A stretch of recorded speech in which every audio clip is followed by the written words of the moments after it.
Welcome back to The Quiet Life. In our last episode, we spoke about silence, the doorway to hearing our inner voice. Today, we step onto the path that silence opens for us, and we ask a simple but unsettling question. What happens when we don't know where we're going? There's a strange kind of heaviness in not knowing. It sits quietly on the chest, not sharp, not painful, but persistent. You wake up one morning and realize the direction that once felt clear now looks blurry. The job you thought you wanted, the version of yourself you worked so hard to become, somehow it doesn't fit the way it used to. We call this feeling lost. But maybe we misunderstand it.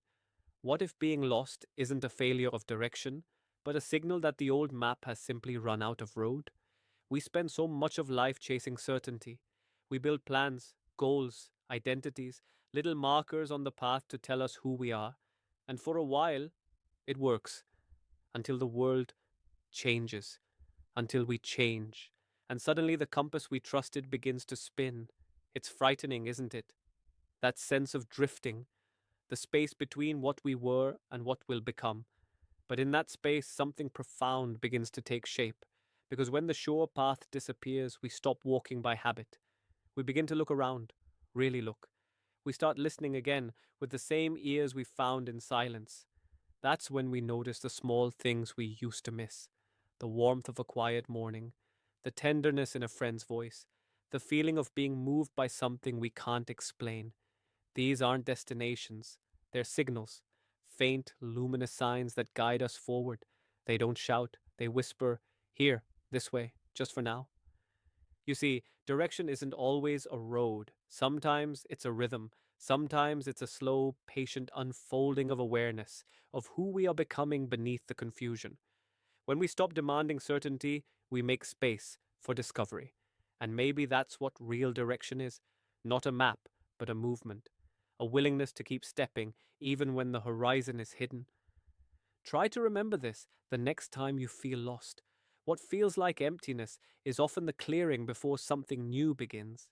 Every path you've taken, even the wrong ones, has prepared you for this moment. And every mistake, every detour, holds some quiet thread of wisdom waiting to be noticed. There's a story I once heard about travelers in a desert.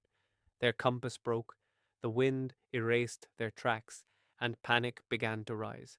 But one of them noticed that each night the same star appeared above the dunes. They called it their north, not because it told them everything, but because it gave them one truthful thing to follow.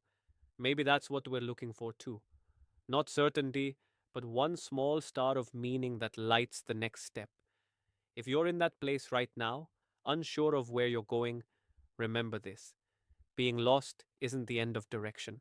It's the place where direction is born. Because before the compass can lead us, we first have to learn to look for it. And sometimes the path that feels uncertain is the only one that truly belongs to us. Thank you for walking with me through the quiet life. In our next episode, we'll explore how doubt, the voice we often silence, might actually be our most honest guide. Until then, walk slowly. Let the horizon change shape.